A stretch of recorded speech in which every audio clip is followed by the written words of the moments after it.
And I'm going to share my screen and we'll get started.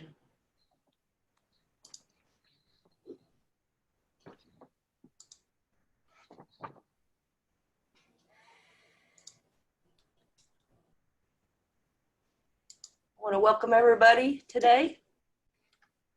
Let's see if I can get this to start. Okay. Mary, are you on the call today? I haven't seen her. All right, I'm going to play Oh What a Beautiful Morning. So if you will, please.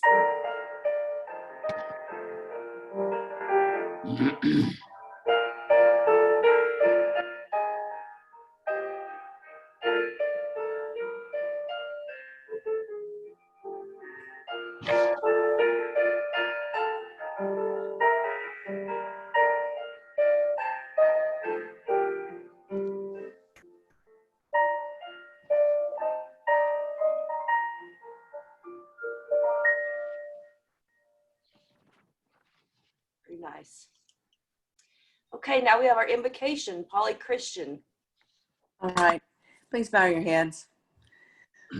Most gracious and loving Creator, we come before you today in thanksgiving for letting us be together, even if it's virtually instead of physically.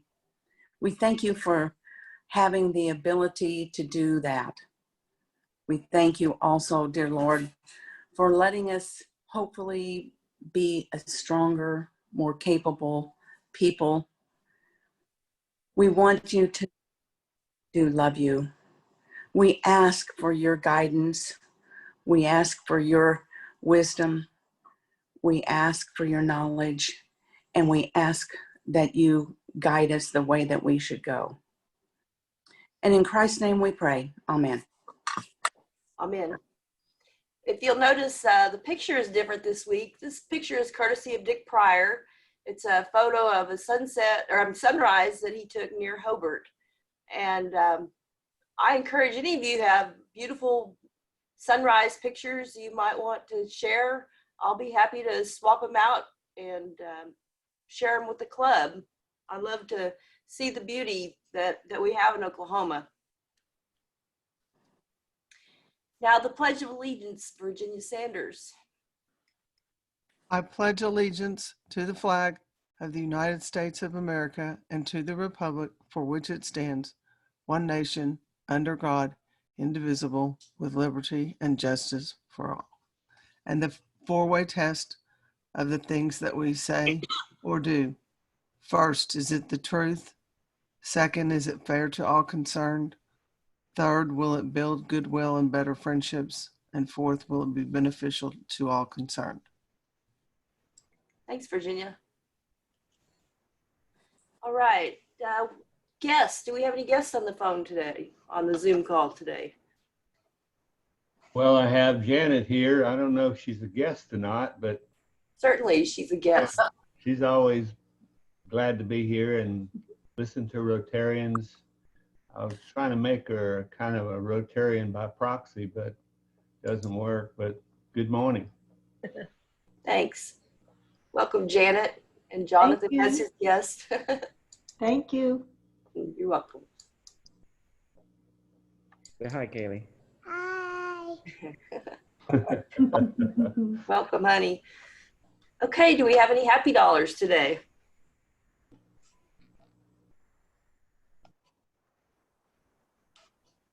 I have a happy dollar.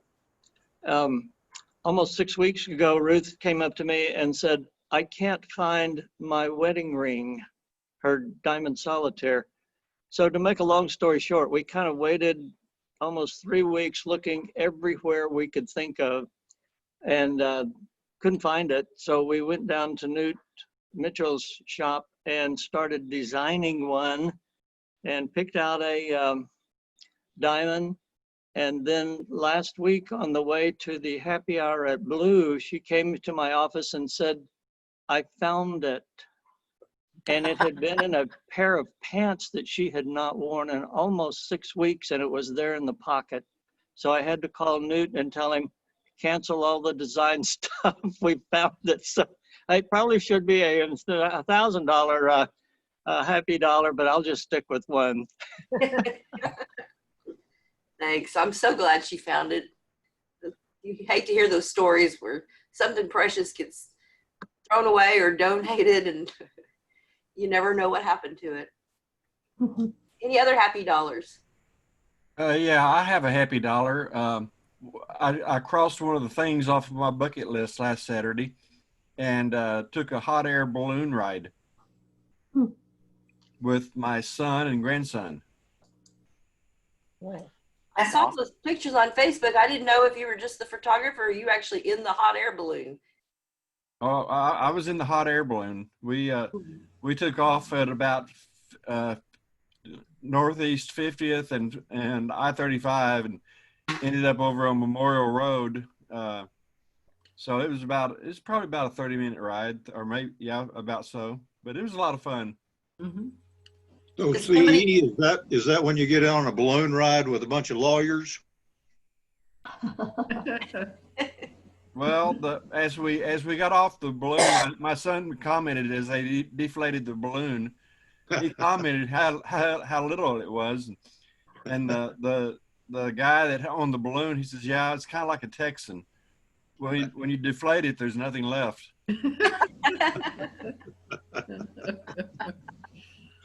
Like that. Well, I have 3 happy dollars. Some of you know my husband has been down in Lake Charles, Louisiana for the last 3 weeks helping restore power after Hurricane Laura. And so they got released last night, and he decided instead of spending another night in a man camp, he decided to hit the road. And so he drove almost straight through. He stopped at the Oklahoma border and at the roadside stop and took a little nap, but he made it in about 3 a.m. And so I'm very happy that, I'm happy that he was able to help the people, because I've never had to go 3 days without electricity, let alone 3 weeks. But I'm very happy to have him home.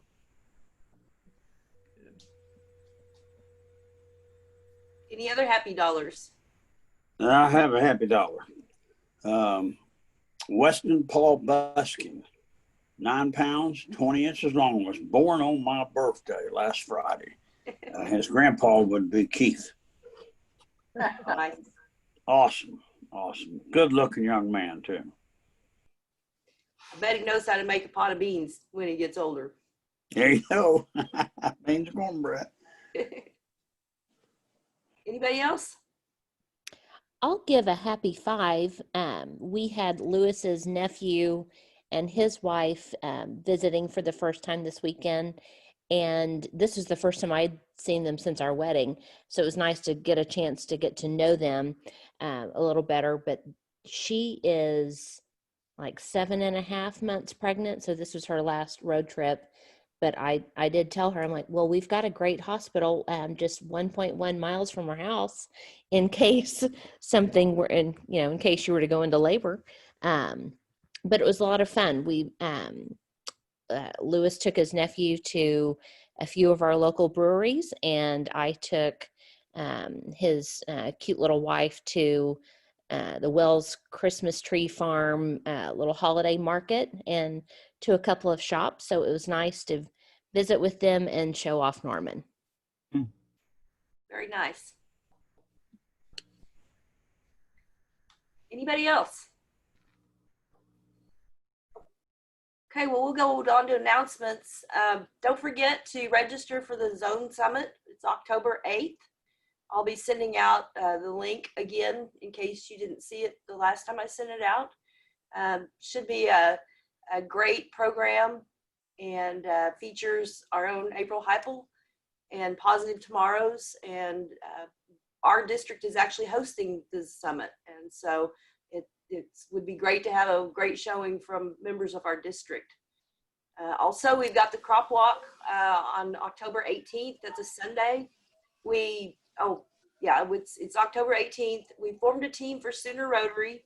And so you just go to the Cleveland County Crop Walk. I sent out the link, and the link's also in the bulletin, and you can sign up. It's just a 2-mile walk. And what you do is you sign up, and they've made it so there's more social distancing this year, and so they've staggered the teams. And so our team will start at 2:45 and make our walk.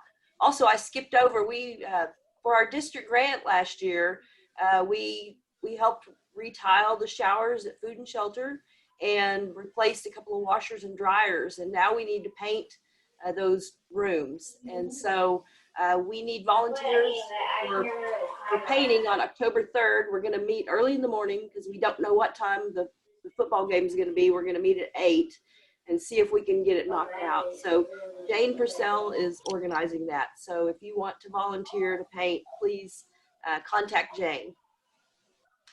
Does anyone else have any other announcements? Jonna, real quick, on the food and shelter painting, I think we have enough volunteers now. It's not a large area, but one of the things that April and I spoke about yesterday was the need for laundry supplies as well as shower supplies. So, you know, laundry detergent, fabric softener, that type of thing, as well as shampoo, conditioner, and liquid shower gel. They utilize those kind of big dispensers, so the liquid shower gel works better than bar soap in a communal setting, as everybody might imagine. So, and then perhaps we can, I know we talked about it a while ago, but maybe next month organize a supply drive for Willows, since that's an organization we've supported with a kind of a supply drive that way in the past. So, right. Anyway. And for the food and shelter, tell me what, where the drop-offs and how people can contribute. Oh, yes. So laundry supplies and shower supplies. And April also said they're in need of towels, either new or used are fine as long as they're clean, towels and washcloths. And you can drop those supplies off either at Christy Moore's office at the Community Services Building, my office, or at Jonna Buck's office, or of course Food and Shelter on Reed Avenue. And we will get those supplies there. And we can also order them online. Thank you for the reminder. Right. What's that? We can also order them online and just have them shipped directly there. Yes, lots of vendors such as Walmart or all the big online vendors have you can always ship things directly to somebody. So that's a good way to do that as well if you're into the online shopping gig. So thanks for that reminder. Yeah. Also, it's been brought to my attention that I got the date wrong on the Zone Summit. It's actually October 10th, Saturday, October 10th. So I apologize for that. OU, Texas. I know, OU, Texas, but we gotta make our showing, and that's why they make DVRs. Any other announcements? Okay, well, we'll move on to our speakers. Today we have Erin Barnhart and Dr. Shari Jones from Norman Regional Health Foundation. They'll be talking to us about their campaign and the services that are offered by Norman Regional. Erin joined the staff at Norman Regional Health Foundation in November 2014. Erin brings to the foundation 12 years of experience in working with nonprofit organizations such as the American Heart Association and Habitat for Humanity. She's served the past 6 years as the Mission Advancement Director for the Center for Children and Families, CCFI. Born and raised in West Virginia, Erin graduated with a bachelor's degree in journalism and a master's in sports marketing from West Virginia University. Erin and her husband, Eric, live in Norman, and they have 2 children, Blake and Grace. And there's a more complete bio in this week's bulletin. Dr. Jones has a PhD in microbiology from the University of Oklahoma. She also received the Leonard Toe Humanism in Medicine Award, which recognizes graduating students who demonstrate both clinical excellence and outstanding compassion in the delivery of care and who show respect for patients, their families, and their healthcare colleagues. Dr. Jones is passionate about patient-centered care and education. She says, the field of oncology is heading towards personalized medicine, where we individualize therapy based on a patient's tumor biology, instead of giving everyone the same therapy as what was done in the past. Dr. Jones was born and raised in Norman, and she's lived there for the past 15 years. In her spare time, she enjoys playing with her 1-year-old, traveling and gardening. So welcome, Erin and Dr. Shari Jones. Oh, sorry, I'm gonna unshare my screen now.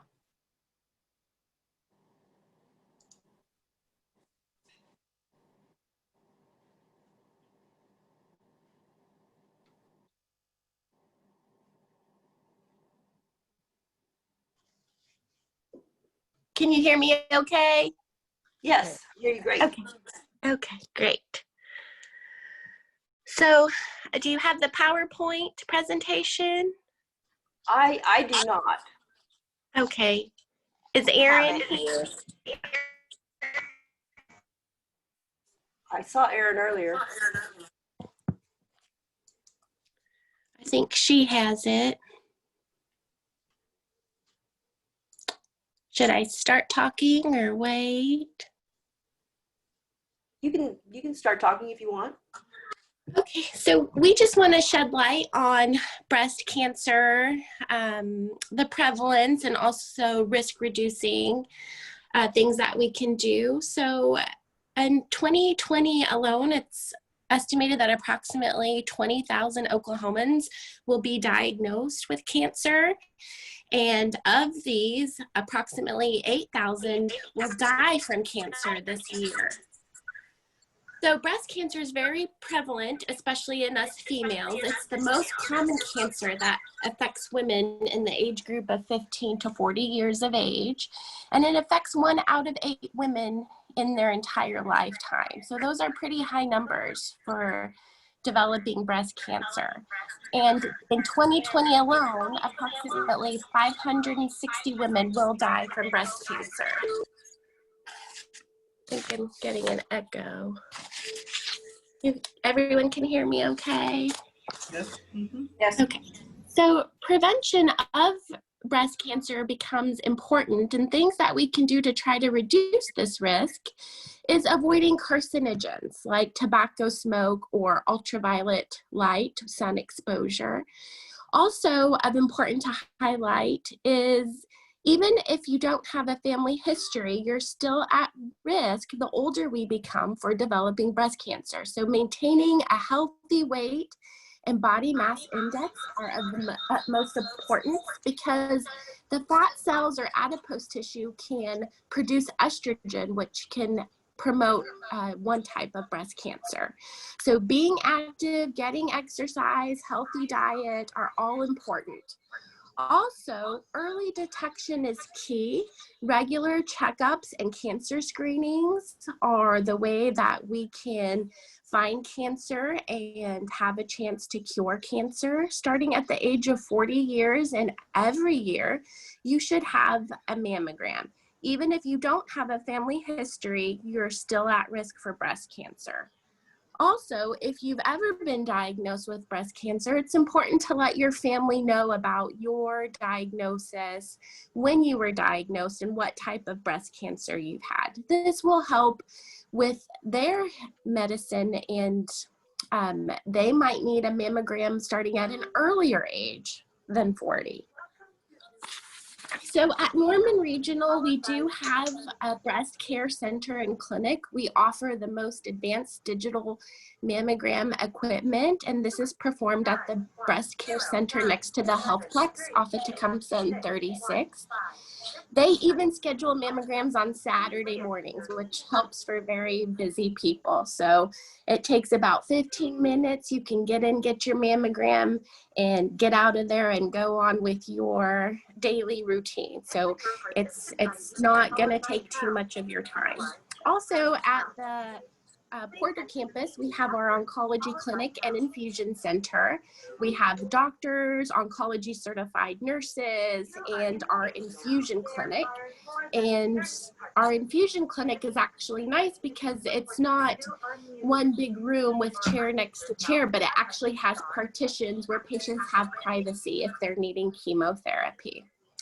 And we do have a radiation oncology center with the ability to deliver radiation if needed for patients. So mammograms, I can't stress the importance enough, are very important. Again, starting at the age of 40 and every year. Thank you. Okay, this is Erin. Can you hear me? Yes, we can hear you. Everybody hear me? Yes, we can.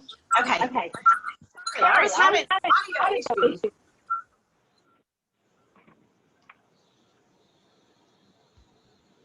I'm going to talk about our Paint the Town Pink campaign.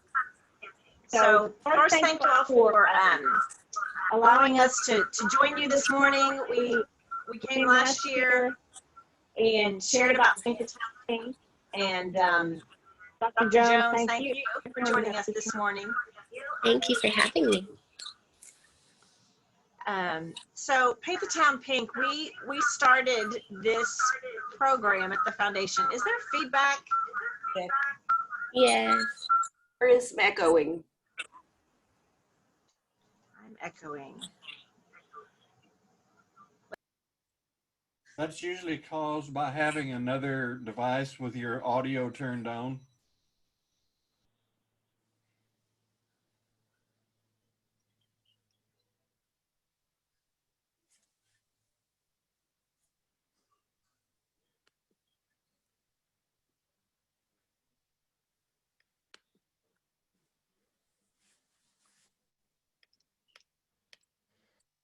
Tricia, you're muted now.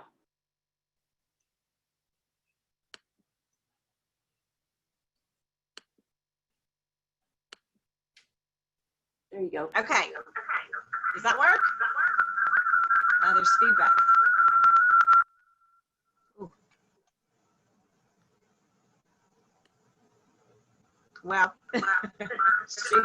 Let me try this.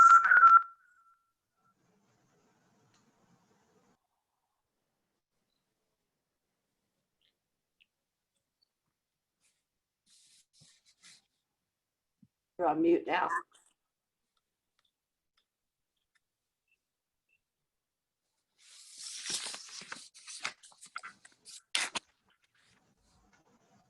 Try this one. I think that Is works. that better? I think so. Maybe? Yeah, Yes, that works. definitely better. No? Yes. Mm-hmm. Okay. So you have to love Zoom meetings. Well, anyway, so Paint the Town Pink, we are kicking this off in October. And basically what we want to do is raise awareness, get the word out about the resources that Dr. Jones talked about.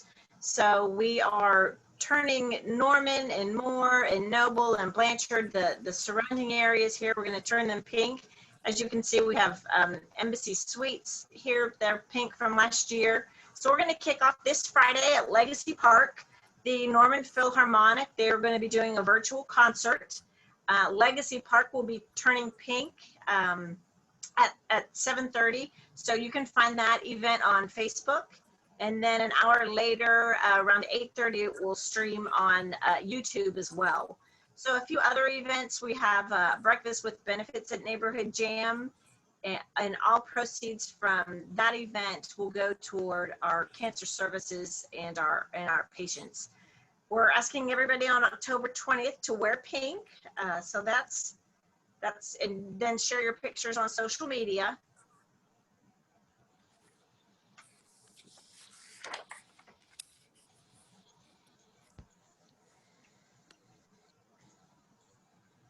And then where did the contributions go? So the contributions for Paint the Town Pink, last year we raised about $20,000, and we were able to purchase comforts for our patients.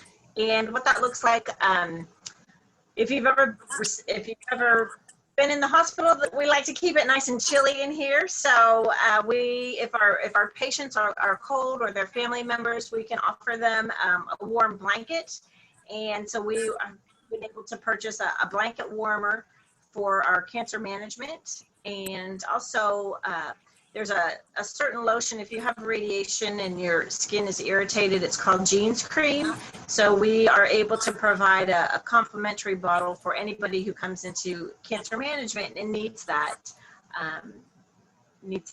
lotion.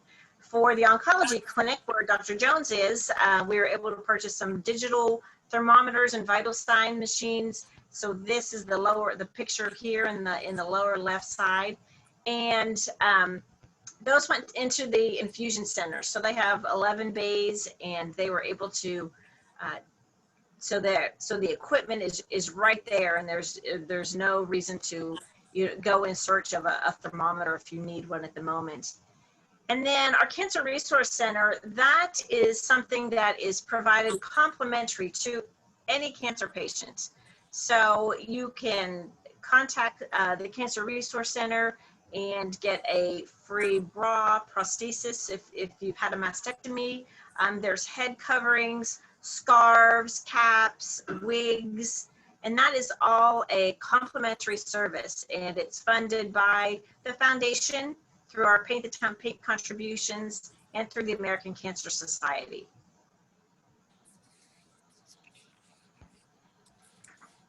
I'm having trouble here with next. So we have a few things.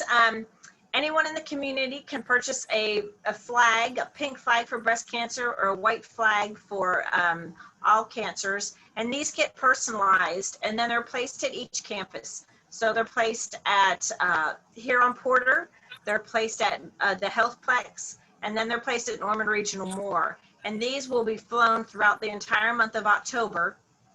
And so that's just a nice kind of a display and awareness that we want to show our community. This year we also have Paint the Town Pink garden flags, and all of these items you can get by texting NRHF Pink to 71777, and we'll deliver those items.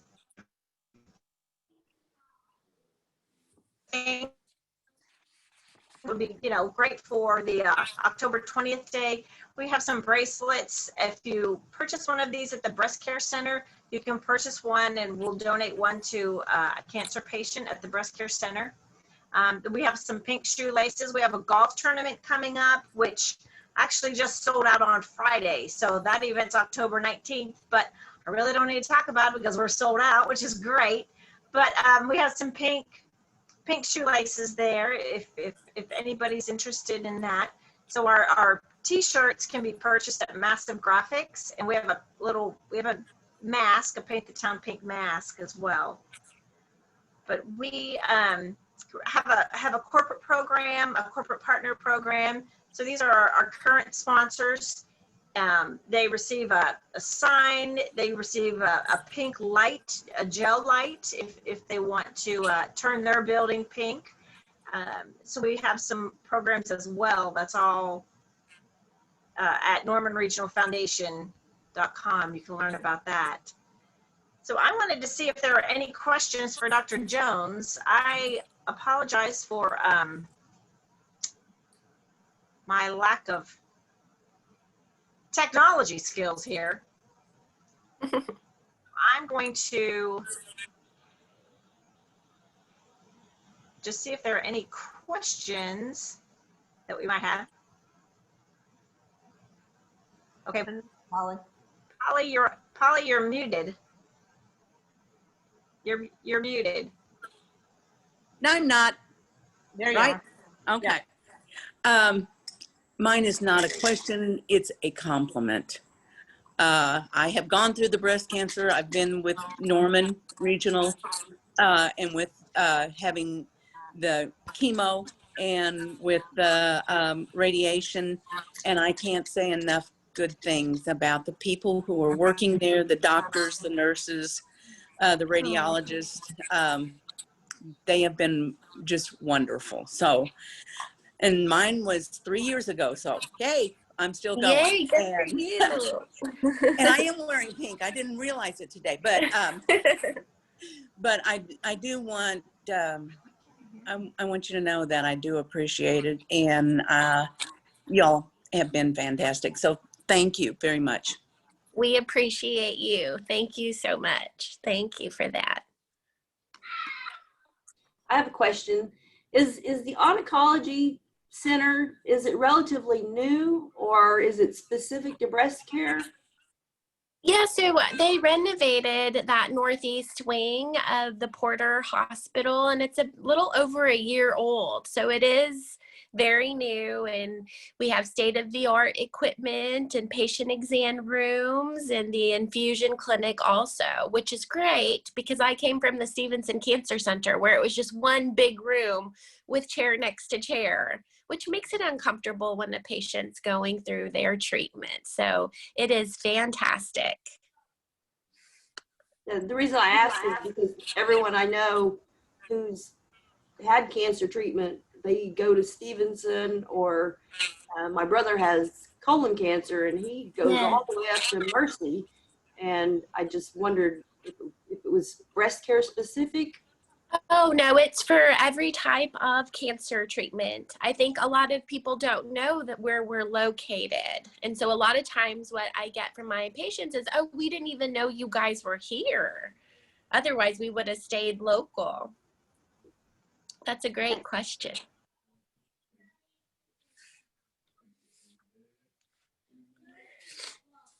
Any other questions?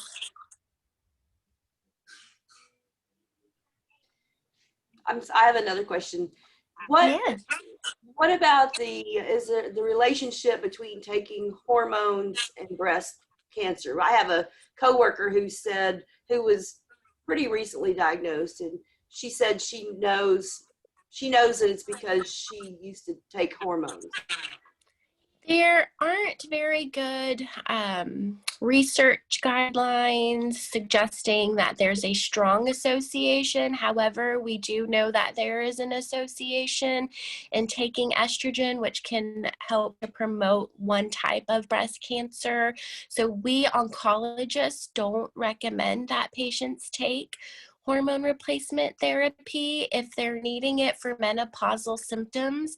There are actually other medications that you can take that people aren't aware of. There's medications that are in the class of antidepressants that you can do, and then you can address your issues individually and maybe have topical treatments instead of taking something that's oral or systemic to affect the whole body. So we recommend against using hormone replacement therapy. Excellent question. Thanks. Other questions? Any other questions? I had a quick question. Yes. I was wondering what can you talk a little bit about the genetic component to breast cancer? I mean, to what degree is it heritable?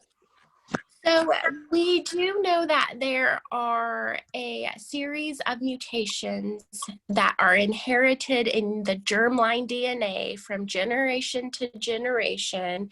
And where you've heard about Angelina Jolie, certainly highlighted the BRCA1 and 2 mutation. There are a series of other mutations that have come out in the last 5 years that will increase your risk of breast cancer. And so you don't necessarily have to have the treatment similar to BRCA1 and 2, where we recommend prophylactic bilateral mastectomy, but we are headed that way. Now, that's just one component of it, because cancer is more inclined to occur sporadically, so that a person has a inherited genetic predisposition. And then over time, our cells or DNA are aging, mutations occur, and as we get older, we're more likely to have cancer. So just a small component of a germline mutation, but a much larger component for those sporadic mutations. But it's still important to know one's family history so that they can help to prevent their risk. And usually what we see with those mutations that are inherited from generation to generation, those type of cancers usually occur earlier and they're more aggressive. Great question. I have So, another. Dr. Jones, Yes. I just wanted to ask, in Oklahoma, what do you see a cancer kind of becoming more prevalent that maybe wasn't prevalent 5-10 years ago? Well, besides lung cancer, we are seeing a lot more Lynch syndrome with colon cancer, and that's a mutation that you can inherit from generation to generation, and it affects multiple generations and has different types of cancers that it can cause, not just colon cancer, but endometrial cancer, ovarian cancer, pancreatic cancer, and we've definitely seen an uptick in those in the last 10 years. I think because we're screening people more for Lynch syndrome, and so we're doing all of those earlier detections with the different types of cancer, and basically you're at risk your entire life. So you go through those screenings almost annually, but we're seeing people live longer also with that, which is fantastic. Great question. Oh, I have a question. Yeah. What about, how coordinated are you with Stevenson Center, with the Mayo Clinic, with MD Anderson? Yeah. How, That's a great question. So three out of 4 people in our practice at Norman Regional went through OU and Stevenson Cancer Center. So we're almost talking to them on a daily, if not every other day basis. If we're treating our patients and we've already gone through all the treatments that are available and we need a clinical trial, we will reach out to Stevenson's. Sometimes our patients need what's called a bone marrow or stem cell transplant. And so we don't provide that here at Norman Regional. They'll have to go up to Stevenson's. And for Mayo Clinic, we actually send a lot of our pathology for review up to Mayo Clinic, as well as a lot of our laboratory testing, because in our field of hematology, which is the blood and bone marrow cancers, as well as oncology, everything is getting so specialized, and we don't have some of the laboratory testing available in the state of Oklahoma. So we'll send that out to Mayo Clinic. And with MD Anderson, there are conferences, about 3 to 4 every year. Unfortunately, they're not happening this year. They're trying to do them virtually because of COVID. But we keep in contact with the people who are experts in certain fields when we go to the conferences and reach out to them or via email. A lot of patients too will want to go see the expert, let's say for a rare type of cancer. So I've got a handful of patients that actually go to MD Anderson, and then I'm in contact with their physician. You know, we will treat them in Norman, and then they might go to MD Anderson once or twice a year to see if there's anything new, and we'll be in contact via telephone with their providers there. So it's another excellent way for a patient to receive care. Great question. I have a question. Are 3D mammograms the new norm? Yes, yeah, they're becoming the new norm, and so we offer that here at Norman Regional also. And where I was at Stevenson Cancer Center and at the OU Mammogram Center, I've been very pleased with our mammogram center here. So we offer the state-of-the-art technology for mammogram screening.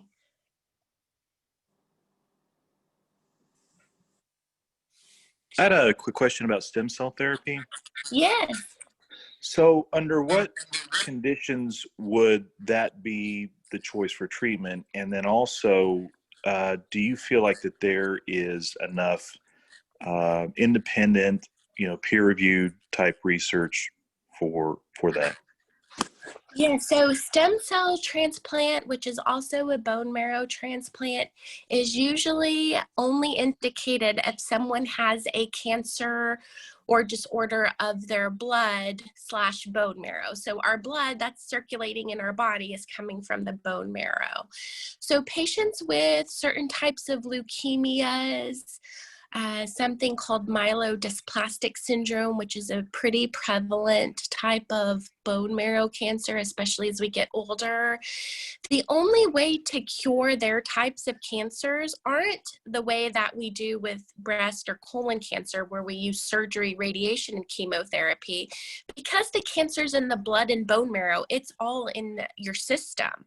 So we have to use stem cell or bone marrow transplant to offer patients cure of their cancer. And traditionally, the way that we've done that is either if you have multiple myeloma, you can get stem cells from yourself, but for leukemias, you have to get stem cells from somebody else. So, you know, when your immune system attacks someone else's cells, that becomes an issue. Johns Hopkins has done a lot of research in the last 10 years. If you've heard of people banking cord blood, where we're starting to use more stem cell transplants from umbilical cords, and also from family members that might not be a complete match from their red blood cells. There's a lot being done in the way of research so that patients can have the opportunity to have a stem cell transplant without the life-threatening side effects that traditionally we've seen, you know, 10 or 20 years ago. So the research is good, it's validated to support stem cell transplants, but usually those are only done for disorders or cancers of the blood or bone marrow. Very good question.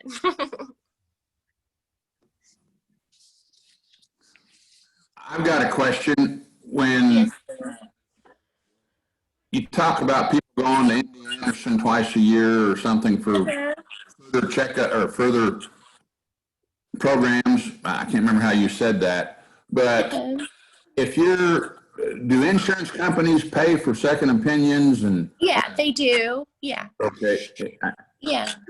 Okay. Especially if somebody has a rare type of cancer and there's not a whole lot of treatment options. MD Anderson is a great facility for clinical trials, and they know the docs up there for certain types of cancer might anticipate what treatments are going to be FDA approved 2 years earlier than their approval. So they'll make recommendations on treatment, and then our patients will come close to home and get their treatments here, which is great. It's so great in today's age, and we're so lucky with the closeness and vicinity of where MD Anderson is. It's still quite a drive, or you know, a flight, but it's not clear across, you know, the United States. So it's a great resource for our patients and for us doctors. Is that something that your regular oncologist has to activate, or recommend that you go to MD Anderson? Well, yeah, it's usually case specific. So if somebody has a rare cancer that, you know, is 1 in a few million, then that's a conversation that we'll have with the patient. But sometimes patients might want just a second opinion by an expert in the field. And so they may go once or twice, you know, to see someone who's involved heavily in clinical research and the type of cancer they have, which is also great because in the field of medicine, oncology is the one specialty that is changing constantly. So, you know, every day there are new therapies for different types of cancers. And also with the advent of immunotherapy, which that could be a whole other conversation in itself, where we don't use traditional chemotherapy anymore. We activate someone's immune system to fight the cancer, you know, eliminating the side effects that cytotoxic chemotherapy has had. So the field of oncology is ever changing. It's an exciting time to be an oncologist, and we're going to continue to see that over the next 20 to 50 years, I'm sure. Great question. One more big question. Yes, sir. Ever see a cure for cancer? That's a tough one. I remember saying that to myself that I, wanted to find a cure for cancer when I was a high school student. There's so many types of cancer. And what we're finding is that everybody has a different tumor biology. So where we're at right now is profiling the tumor itself, where we run fancy tests called microarrays, and they do this at Mayo Clinic routinely to see which genes are expressed. But we're going to have to tackle cancer one type of cancer at a time. And even with that type of cancer, let's say breast cancer, there are several different types of breast cancer. So it's a mighty feat, but one that several people are involved in. So some of the cancers, the more common cancers, has there been a cure found for any cancer at this point? Yes. So my passion and love are the blood and bone marrow cancers. And there are types of cancers called chronic myelogenous leukemia, which used to be a death sentence for patients 20 years ago. But they found the molecular target, and they've got several medications that treat the target so that patients have to take a pill once a day and essentially have a normal lifespan. So yes. Thank you. Great question. Any other questions? I know we're getting a little short on time, but I see a lot of commercials for metastatic breast cancer. Yes. Can you tell us what that is? So metastatic breast cancer, I think the commercials you're referring to, there are several different types of metastatic cancer, breast cancer, but there's a hormone receptor type of metastatic breast cancer, which means it is being driven by estrogen and progesterone, the two dominant hormones in the female body. And this breast cancer likes to spread to the bone, and it likes to go all over the bone and cause skeletal fractures. Well, the landscape of this type of cancer treatment has changed dramatically in the last 3 years with new targets, just a pill that you take every day to try to keep the breast cancer under control. And this target is targeting a part of the cancer cell to help stop it from growing. So this is called a molecular targeted medication and not a traditional chemotherapy. So we have ladies with stage 4 metastatic breast cancer living 10 years plus on treatment with their disease, which was unheard of 10 years ago. So it's amazing. Yes. Great question. But I think I'm going to have to stop and go to clinic, you guys. Okay, one last question for Erin. This. Thank you. Thank you, Dr. Jones. Thank you so much. You guys take care and have a blessed day. Thanks. You too. Thank you. Thank you. Bye-bye. Thank you. Erin, are you still on the call? I am. Can you tell us where, if we wanted to purchase any of the merchandise, how we would do that? Certainly. So you can text 71777. So use that number and text NRHF Pink. And I can send this information to you as well if you want to send it out to the club. You can also go, if you want one of the Paint the Town Pink t-shirts, you can go to Massive Graphics. They have a store where you can pay online, and we can deliver those t-shirts, or you can have that shipped directly to you as well. Okay, great. Yeah, if you'd send that to me, I'll distribute it with the club. Okay, sure. Well, thank you all so much for having us. Sorry for the technical issues. I'll work on it. Next time I'll just go to Keith's house. Thank you, Erin, and for your time. And You're always welcome. plan on wearing pink on October 22nd and help paint the town pink. Thank you. Everyone have a wonderful day and a wonderful week, and go out and open the opportunities. Have a good week. Thanks.